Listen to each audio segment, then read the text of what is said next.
قبل ما ابدا الفيديو انا عاوزك تعرف اني جايب لك حاجه جامده يا صديقي. الناس كلها عملتها ولكن انا عملتها باسلوب تاني، اكيد هيعجبك، فركز معايا ويلا نبدا الحكايه. في يوم من الايام كده كان في مزارع متجه الى احدى الحقول بتاعته، بيشوف واحد من الغيلان وبيجهز له كمين علشان يقتله. بيستنى لحد لما المزارع بيطلع على الطريق لوحده وبعدها بيخلي كل الغيلان تهجم عليه بسرعه. الفلاح بيشوفهم وبيحاول يهرب منهم باي طريقه، بس الغيلان بتحاصر الراجل من كل حته، خلاص هيتقتل. واحد منهم بيطلع على العربيه بتاعته وخلاص هياكله، بس انت بقى متخيل انه هيموت بسهوله ديت يا صديقي؟ لا والله، مجموعه من الفرسان بيهجموا على الغيلان دي وبوم بيكسروها. الضرب اشتغل من كل ناحيه، الغيلان ديت خلاص ميته. الفلاح ده كمان فرح انه اخيرا اتلحق، هيقدر يكمل حياته عادي. بعدها بقى بيتجه الفرسان اللي قتلوا الغيلان ديت على المدينه علشان ياخدوا مكافئتهم. وهنا بقى بيظهر شاب ضعيف اسمه فت، واقف حراسه على بوابه القلعه، ومهاراته السحريه صفر. المهاره الوحيده اللي عنده هي الاكل، ويا ريتها بفايده بقى يا صديقي. بيبص كده على الفرسان اللي جنبه بحزن، وبيبقى امنيه حياته يوصل بس لنص قوتهم. بتبقى بقى الاجواء في المدينه هاديه لحد لما بيظهر الفرسان المقدسين دول، 3 فرسان من اشرس ما يكون، وهم رافال وهادو وموميل. بينتموا لعائله فيليريك، كل الناس بتتجنب شرهم. بيروحوا على فت كده وبيكلموه، وكانوا طالبين منه يحيي بوابه القصر مكانهم. بيتقدم بقى رافال كده يرمي له فلوس تمن حراسته، يعني لسه فت هينزل يجيبها، رافال بيدوس على ايده، وهادو بيقول له انت عاوز تعرنا بصوت بطنك اللي جايب اخر المدينه ده؟ لا انت ما فيش منك فايده. وبعدها بيدوله بالبوكس في بطنه. فت بعدها بيحاول ان هو يقوم، ولكن رافال بيدوس على وشه. الواد خلاص استسلم، بيصبر نفسه ان ربنا خلقنا طبقات ومستحمل الذل والصابر على المهانه. ولكن فجاه بتدخل عليهم روكسي، ايوه فارسه مقدسه هي كمان، بس سمعتها طيبه واهل المدينه كلهم بيحبوها. بتقول لهم اللي انتم بتعملوه ده غلط، انتم كده بتسوقوا سمعه الفرسان المقدسين. انتم طلبتوا منه يحمي البوابه وهو نفذ الطلب ده، وعلشان كده لازم تعملوه كويس. رافال بقى بيقول لها احنا اللي مشغلين ونعامله زي ما احنا عايزين، وبياخد بعدها اخواته وبيمشي. روكسي بقى في الوقت ده بتروح على فت جري وبتحاول تقومه وتمسح له وشه، بس هو كان لسه باصص على رافال وخايف منه، ولكن بعدها بيشكرها. البنت بعدها بقى بتقول له ما تخليش حد يعاملك وحش تاني حتى لو كان فارس مقدس، وبعدين اصلا واجبنا كفرسان اننا نعامل المواطنين كويس، ولازم هم اللي يعتذروا منك. فت بقى سرحان في جمالها ومش فاهم حاجه. وبعدها روكسي بتقول له هات رايه الحراسه، انت مدتك خلصت. بيديها لها على طول وبيستاذن منها انه يمشي، وفعلا بيمشي. ولكن هو ماشي بتقول له خلي بالك من نفسك، ولو رافال او حد من اخواته عمل معاك حاجه تاني عرفني. الواد طبعا بيفرح كده وبيقول لها تمام. بيطلع بعدها على المطعم علشان ياكل ويسكت معدته اللي جايبه له الكلام دي، ولكن كان كل اللي في دماغه روكسي، وهي بتعمل معاه كده ليه؟ شكلها بتحبه ولا ايه؟ بيجي له بقى عامل المطعم وبيشوف وشه وبيقول له ضربوك تاني، مش هتبطل يا ابني تشتغل معاهم بقى ولا هتفضل جبان طول عمرك كده؟ لو فضلت تنضرب كده هينتهي بيك الوضع بالموت زي ما عملوا مع حد اعرفه. فت بيطنش كلامه وبيسيب له الحساب وبيمشي، ولكن العامل بيقول له هدعيلك يا ابني، ربنا يصلح حالك ما دام الكلام مش جايب معاك فايده. بعدها بقى فت كان حزين جدا على حاله علشان هو الوحيد اللي معدوم المهارات، فمن وسط كل الناس اللي عندها مهارات عاليه هو كان عنده مهاره الاكل. يا رب انا ما كنتش عاوز ابقى فارس مقدس، بس على الاقل كان عندي يبقى مهاره مفيده. بيقطع تفكيره بقى مجموعه من الحراميه وهم واقفين على سور القلعه. الواد بعدها لما بيشوفهم بيقول انا لازم اقول لروكسي بسرعه. بيطلع جري عليها وبيعرفها، والبنت بتتصدم جدا. بتقول له انت متاكد من الكلام ده؟ بيقول لها طبعا، ده انا شفتهم بعيني. بتقول له طب خلي بالك من الرايه ديت انت، وانا هدخل واتصرف معاهم. بتدخل روكسي القلعه وبيسمع فت صوت السيوف وهي بتضرب في بعض، وفجاه بيطلع عليه راجل غريب. الواد بعدها بيترعب وبيبقى خلاص هيهرب، ولكن بيفتكر ان روكسي ادت له الرايه وبيقول اكيد مش هخيب ظنها او هسبب ليها المشاكل. بيرجع تاني وبيضرب الحرامي بالرايه وفعلا بيموته. وهنا بقى بتتفعل عنده الشراسه، ومش بس كده لا، ده مهاراته كلها بقت ماكس، انضاف لي مهارتين كمان وهما التعرف والتخاطر. الواد بعدها ما كانش مصدق نفسه وبيقول هو ايه اللي حصل ده؟ روكسي بعدها بتيجي وهي خايفه عليه وبتقول له انت كويس؟ حصل لك حاجه؟ ولكن فت قدامها ما فيش اي حاجه حصلت له. بتبقى بتقول في نفسها بقى الحمد لله ان هو كويس. فت بيسمع صوتها الداخلي وبيبقى واقف ومش مستوعب ولا فاهم حاجه. بعدها روكسي بتقول انا هقول للرئيس على اللي انت عملته علشان يكافئك. بيقول لها لا خد انت المكافاه انا كده تمام. بتقول له انت خايف من رافال ولا ايه؟ فت ما بيردش عليها، ولكن هو بينه وبين نفسه مش عاوز يسبب لها مشاكل. فبتقول له يا عم خلاص مش هقول لحد علشان ما يحصلش مشاكل، بس انا عايز اشكرك على اللي انت عملته معايا. اقول لك ايه رايك تشتغل معايا بدل ما تشتغل مع عيله فيليريك، ولا عايز تفضل معاهم لغايه لما يموتوك؟ فت بعدها بيشاور عقله كده وبيقول مستقبل مع فرسان مستبدين واعيش كحسالة، ولا مستقبل مشرق مع روكسي اجمل بنت في المدينه؟ اكيد اختار روكسي يعني. بيقول لها بس ممكن هم يموتوني لو عملت كده. بتقول له لا عادي، هيشوفوا حد مكانك بس مش اكتر. فبيقول لها خلاص يبقى على بركه الله هشتغل معاكي. وفعلا بيرجع بيته، بيبقى بقى مستغرب ازاي مهاراته فاقت الحدود كده، وبعدين ايه مهاره التخاطر اللي انضافت دي. وهنا بقى بقى بتجيله تخيلات ان روكسي كانت قلقانه عليه، بيبقى مش مصدق، معقول هي ديت التخاطر؟ وبعدين ما كده انا بقيت جامد واقدر اتغلب على الوحوش. وفعلا تاني يوم بيقرر ان هو يشتري سيف. بيقول له البياع معاك كام؟ بيطلع له فت 2 جنيه. فالبياع بيقول له لا ده انت تشوف لك حاجه كسر بقى. ففت بيقول له يا عم تمام. بعدها بيقف قدام السيوف الضعيفه دي وبيقول لنفسه يلا مش مشكله او احسن من ما فيش. بيبدا يستخدم مهاره التعرف وبيتعرف على مدى قوه كل سيف لغايه لما سيف فيهم بيكلمه. والواد بعدها بيتخض، ايه ده سيف بيتكلم؟ السيف بيقول له يا عم اشتريني وانا هفيدك، احنا فينا شبه كتير من بعض. الواد فعلا بيسمع كلام السيف وفعلا بيشتريه. بنروح بقى الممل اللي سمعت اخبار ان روكسي بتحاول تشغل فت معاها وتاخده مننا وبتفكر تعمل لها درس يعلمها الادب. رافال بيقول لها انت متسرعه خالص، تفكيرك محدود، وايه المشكله يعني اما تشغلوا معاها؟ احنا نقدر نجيب 100 تانيين زيه. بتقول له دي كانت بتزعق علينا علشان بنعامله وحش. بيقول لها عائلتنا وعائلتها من اعظم 5 عائلات في المملكه، مش عاوزين نقع مع بعض في مشاكل، ويلا بينا نروح الحي العسكري. فالبنت بعدها بتتصدم وبتقول له يا اخي انا نفسي اعرف تدرس ايه يخليك رايق كده. رافال بيقول لها بدرس معرفه الطريق للخلود.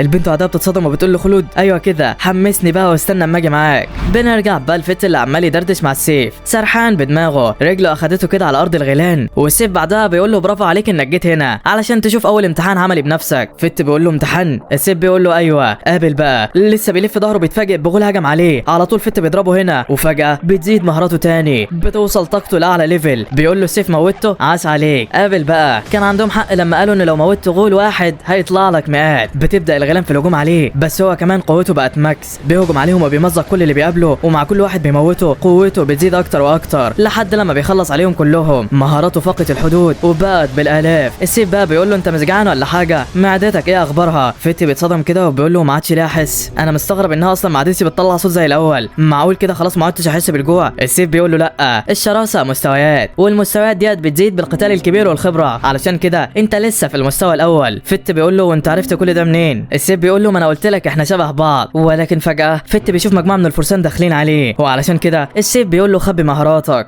فت بيتصدم وبيقول له يعني انا هقاتل لوحدي يعني؟ ما انا لازم اعرفهم. السيف قال له لا، انا الوحيد اللي هقاتل معاك، ولم لنا بقى شويه الغيلان اللي انت قتلتهم دول علشان نوديهم المدينه وناخد المكافاه. فت بيقول له تمام وبياخدهم فعلا. بعدها السيف بقى بيطلب منه يطوره، وفت بيسمع الكلام وبيطوره فعلا. ولكن هو ماشي بيخبط في راجل غريب كده وبيبقى في بنت في ايده، وبما ان فت عنده مهاره التعرف بيقدر يسمع صوت البنت الداخلي وبيعرف انها مخطوفه وبتطلب منه المساعده. على طول بيروح وراها وبيقرر يساعدها، بس السيف بيحاول يمنعه، بيقول له يا ابن الراجل اللي خاطفها ده شرس، قوته اكبر منك ب10 اضعاف، ارجع عن اللي في دماغك. بس خلاص فت اخذ القرار، قرر ينقذها. بيروح جري على البنت وبيحاول يفكها ويطمنها، بيقول لها ان هو هيخرجها من هنا بسلام. الخاطف بيقول له والله حلوه الثقه ديت، جايبها منين بقى؟ البنت الغاليه ديت هتروح لواحد من الفرسان، اما انت فهتموت مكانك كده. فت بيبقى عايز يطلع من القتال ده باقل خساير، وعلى طول بيشغل دماغه، بياخد البنت وبيجري، والخاطف مش بيسيبه وبيطلع جري وراه. ولكن وفت بيجري الخاطف بيكلمه، بيقول له خلي البنت ورا اي صندوق وتعالى قاتلني لو راجل يالا. فت وقتها بتعز عليه كرامته وبيرجع يضرب الخاطف وبيوقعه، بيقول له ما انا كنت ماشي لازم يعني توقفني، قول لي بقى مين الفارس اللي كنت هتودي له البنت ديت. الخاطف بيسكت وبيقول له مش هعترف باي حاجه. فت بيضربه بالسيف في بطنه وبيقول له لو ما اتكلمتش هموتك. الخاطف بيقول له خلاص يا عم هتكلم، هادو هو اللي طلب مني كده. فت بعدها بيقول له تمام وبياخد البنت وبيطلع، بيروح يجيب لها اكل وبيروق عليها، بياخدها يوديها لامها كده اللي بتشكره علشان رجعها. فت بيقول لها انا ما عملتش اي حاجه، ده الواجب بتاعي. بعدها بيطمن البنت كده وبيفتكر ابوه لما كان بيطمنه زمان وقال له مهما حصل لك يا ابني خليك دايما مبتسم، ابتسامتك هتساعدك على صنع المعجزات. وبعدها بيسيبهم وبيمشي، وهو في الطريق ماشي كده سيف بيكلمه، بيقول له ما انت طلعت بطل اهوت يا عم وبتعرف تنقذ الناس، امال بتقول على نفسك ضعيف ليه؟ فت بعدها بيفرح كده من كلامه وبيقول له ولسه عندي كتير انت ما شفتش حاجه، ده انا هعدي كل اللي انت تعرفهم. فالسيف بيقول له تمام. بنسيب بقى كل ده وبنروح لعامل المطعم اللي مفتقد فت،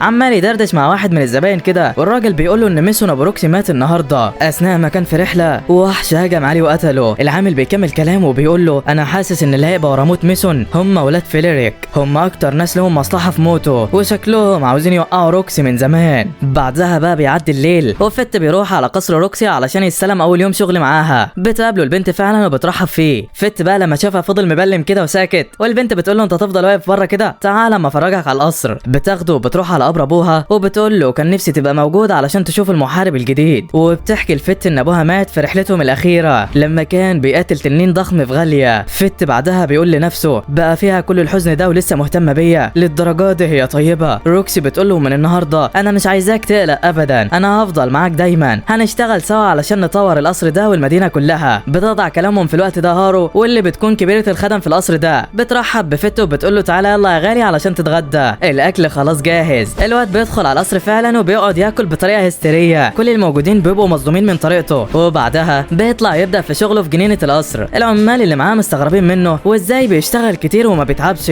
بيقول لهم انا بس اكلت كتير فعلشان كده مدياني طاقه، ولكن معدته لسه بتعمل صوت. والواد مفضوع على الاخر. بتدخل عليهم بقى في الوقت ده هارو، واللي بتقول لفت ان روكسي عاوزاه. بيروح لها فت فعلا وبتبقى مجهزه له جو رومانسي خالص، عماله تكلمه بس فت كل تفكيره في صوت معدته وهو انا مش لسه واكل. طب انت بتعملي كده ليه؟ فضحتينا منك لله. روكسي بقى بتنادي عليه فيه وبتدلعه، والواد بيستغرب جدا لان محدش كان بيقول له كده غير ابوه زمان. بيقول لها انت بتنادي لي بالاسم ده ليه؟ روكسي بتقول له اختصار جميل لاسمك وانا اصلا حبيته. فت بيقول في باله معقول روكسي حبتني؟ بيتخض كده ولسه هيقوم ويمشي وهوب بيغمى عليه. جاتك نيله يالا. بيصحى بقى في اوضته وبيلاقي رساله كده من روكسي جنبه على الترابيزه بتقول له ارتاح النهارده وخد لك اجازه يوم، وبقى تعالى بكره الشغل براحتك. بيبقى مش فاهم حاجه ولا عارف واغمى عليه اصلا، وعلشان كده بيسال السيف. السيف في الوقت ده بيقول له ان ده بسبب مهارتك، فمهاره الشراسه اللي عندك ما بتهداش غير لما تموت حد وتاخد قوته، وانت علشان هنا بقالك كام يوم وما قتلتش اي وحش قوتك خلصت واغمى عليك. فت بيتصدم كده وبيقول له ايه يعني انا كده بقيت وحش ولازم اقتل الناس؟ السيف بيقول له والله يا غالي انت اللي زودت في قتل الوحوش امبارح، وعلشان كده مش هتشبع غير بوحوش اكتر. فت بيتصدم وبيقول له طب والحل ايه؟ افرض ما قابلتش وحوش اموتها، ايه اللي هيحصل معايا؟ السيف بيقول له يبقى هتهاجم اي حد حتى اقرب الناس ليك. الواد طبعا بيتصدم وبيقول له لا انت اكيد مجنون، انا مستحيل اعمل كده. السيف بيقول له خلصانه اللي انت شايفه، بس بص كده في المرايه. الواد بيبص بيتصدم، ايوه عنده عين احمرت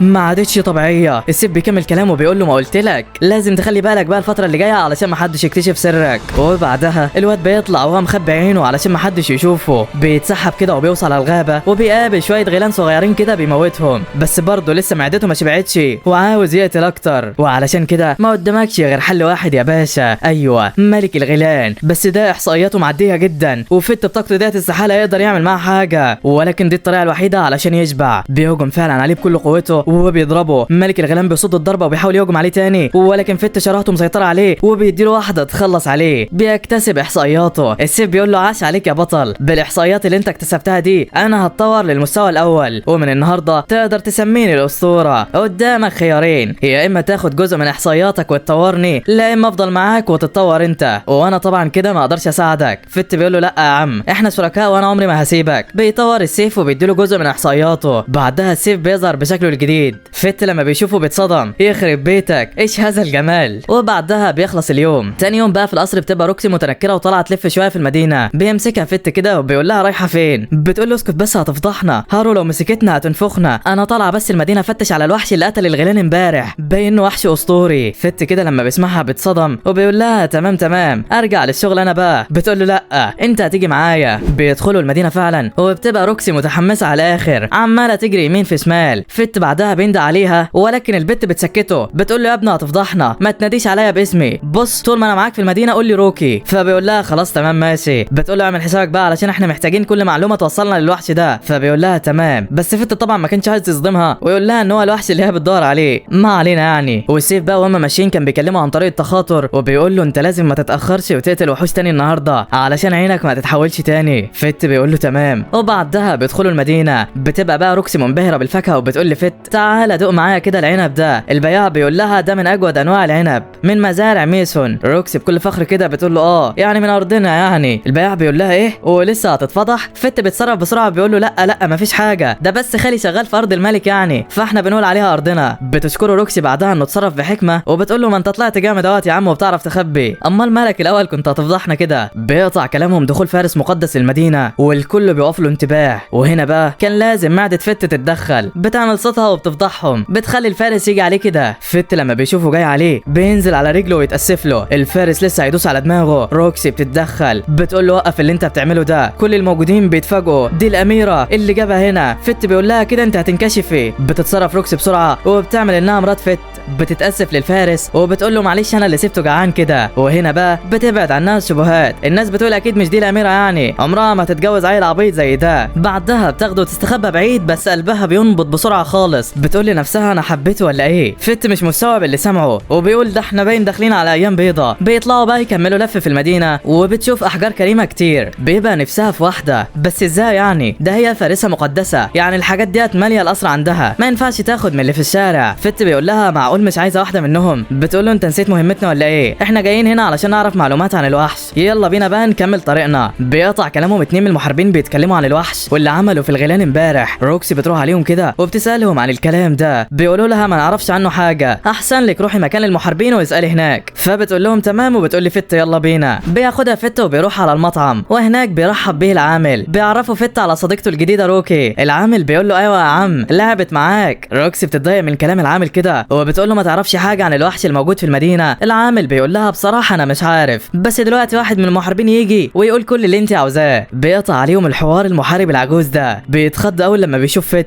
بيقول له ده انت شكلك شكل الوحش يالا، اصلهم بيقولوا الوحش ده اشبه بالليتش، يعني بني ادم متحول بيقتل الفرسان مش المحاربين. فت بيقول في نفسه طب وبعدين افرض روكسي كانت في رحله مع المحاربين هعمل ايه؟ بيقطع تفكيره. 3 من المحاربين داخلين علشان ياكلوا، بيروح واحد فيهم ياخد روكسي كده تقعد معاه على الترابيزه، فاكرها جاريه بس هي بتضربه ضربه تلزقه في الجدار. صاحبه بيقول له الضربه ديت ما يعملهاش غير فارس مقدس. بينزلوا كلهم تحت رجلين روكسي بيتاسفوا لها، بس البنت بتقول لهم ما حصلش اي حاجه وبتنضم لهم على الترابيزه، بيهزروا ويلعبوا وبتحط عليهم كلهم. وبعد ما بيخلصوا روكسي بتشكر فت وبتقول انا اتعلمت كتير عن الوحش بسببك، بس بيقطع كلامهم ده اولاد فليريك اللي ماسكين طفل وبيعذبوه. روكسي على طول بتروح عليهم وفت وراها وبياخد فت الطفل من ايديهم. روكسي بقى بتقول له رافائيل انت ليه ما قلتليش عن الوحش وعن رحله الصيد بتاعتك؟ الواد بيقول لها ما انا فكرتك مشغوله بموت ابوكي. البنت بتتصدم كده من الكلام وبتقول له تمام سيب الطفل بقى وانا هاخد بالي منه. بتاخد الطفل هي وفت فعلا وبيجيبوا له اكل وبيفضلوا يدوروا على امه لغايه لما يرجعوا لها ابنها. بتبقى روكسي بقى مبسوطه بالانجاز اللي عملته النهارده، وفت كمان كان مسحور بجمالها والدنيا اخر حلاوه. بيرجعها على القصر بقى وبيروح هو على بيته وبيفكر في طريقه يسد بيها جوعه علشان روكسي طبعا ما تعرفش حقيقته. السيب بيقول له ما قدامكش غير حل واحد وهو قناع تحطه على وشك. فت بيقول له انت عبقري، ده حل مثالي. وتاني يوم فعلا بياخد الحجر الكريم اللي روكسي كان نفسها فيه وبيروح يديهولها هديه. في الناحيه التانيه بيبقى الاخوات فليريك بيحضروا الحاجه وشكلها ما تبشرش بالخير يا صديقي. في الوقت ده بقى فت كان شغال في الجنينه وروكسي بتقول له تعالى يلا علشان عندنا مهمه، وهي انهم رايحين ارض العنب بتاعتهم. بتقابلها امها وبترحب بيها هناك وبتقول لها ايه كل الانبساط ده يا عروسه، جايبه عريسك معاكي كمان، ده ايه الحلاوه ديت؟ فت بيتصدم كده من الكلام وبعدها بيعرفها عن نفسه وبتقول له لا تعالى بقى جوه، انت معجب ببنتي ولا ايه؟ روكسي بتتصدم كده وبتقول لها يا ماما اهدي ما ينفعش كده. فت هو كمان بقى بيتكلم وبيقول لها الموضوع مش كده، انا بس شغال معاها وبحاول احميها، وبينزل على رجله يديلها التحيه. روكسي بتتكسف هي كمان وبتطلع تجري على اوضتها وامها بتقول لها ياه لسه بتتكسفي زي ما انتي، ما تغيرش فيكي حاجه. فت بيقول لها بس هي فارسه كبيره في المدينه كل الناس بتحبها اكيد يعني ما بتتكسفش وهي بتأدي واجباتها على اكمل وجه. الام بتقول له ايوه. بنروح بقى روكسي اللي دخلت اوضتها، شافت العابها بتاعت زمان، شافت كمان صورتها مع ابوها، اتذكرت تدريبه ليها لما قالت له انها نفسها تبقى فارسه زيه، الناس كلها تحبها وكانت في قمه الحزن. بنرجع بقى الفت اللي راح اراضي العنب وقاعد يدردش شويه مع واحد من العمال، بيسالوا على ميسون ابو روكسي يعني. العامل بيقول له ما نعرفش عنه اي حاجه، احنا بس سمعنا انه مات في رحلته الاخيره الغاليه وعلشان كده كنا بنقول ان روكسي مش هتيجي السنه دي اثناء ما بنحصد المحصول يعني. فت بيقول له هي بتيجي كل سنه؟ العامل بيقول له طبعا ده جزء مهم جدا بالنسبه لي علشان احنا هنا بنواجه وحوش الكوبولدو فهي بتيجي تحمينا منهم. ولكن فجاه اثناء الكلام صوت معده فت بيتدخل. العامل بيقول له معقول لسه جعان؟ ده احنا لسه اكلين يا ابني. ولكن اللي العامل ما يعرفوش ان فت الشراهه عنده زادت اول لما سمع عن وحوش الكوبولدو ودلوقتي عاوز ياكلها بنفسه. بيروح يودي المحصول المخزن فعلا وبتجيله روكسي وبتقول له مهمتنا انتهت تقدر تطلع وتتمشى. بس لما فت بيطلع بيقابل بنت غريبه كده، بيحاول يستخدم مهاره التعرف عليها علشان يعرف قوتها ولكن للاسف دي حاميه نفسها كويس. فت ما عرفش يعمل اي حاجه. كمان بيلاقي عينيها حمرا زيه وبيتاكد ان البنت ديت مش طبيعيه، ده عندها مهاره زيه. بتجيله روكسي بقى في الوقت ده وهو واقف ولما بيسالها عليها بتقول له دي اكيد من غاليه، كنا على طول نسمع ان ناس غاليه غريبين بس ما شفناش حد منهم فممكن يعني دي تكون منهم، يلا بقى نكمل طريقنا. وهو وهم في الطريق بيقول لها انا سمعت انك عاوزه تشاركي في صيد الوحوش، هتبقي بخير وانت لوحدك. البنت بتقول له انا مش هبقى لوحدي، هنبقى سوا. بيعدي الليل فعلا والوحوش بتظهر بتبوظ لها الشجر. بيبقى فت وروكسي بقى والمحاربين بيراقبوهم علشان يهجموا عليهم، بس الوحوش بيبقى فيهم كوبولدو عملاق، ولما فت بيعرف معدته بتتشوق للاكل اكتر، عينه بتحمر واحصائياته بتزيد، وباقل مجهود بيقضي على الوحوش الصغيره. بيحاول مع العملاق ولكن بيصد ضرباته. السيف هو كمان بيحذره من المواجهه المباشره، والواد بيسمع الكلام بيستجمع بعدها كل قوته وبيهجم على الوحش تاني. الوحش بيصد هجمته وبيرميها على الارض، والواد كان وسط الميه مش قادر يتحرك. الكوبولدو بقى هو كمان بيهجم عليه تاني، وفت على طول بيفاجئه بوم بيديله الناهيه. السيف بقى لما بيشوف الحركه دي بيتصدم وبيقول له يا ابن اللعيبه كنت عامل نفسك ميت علشان تستدرجه، ايوه كده شغل دماغك.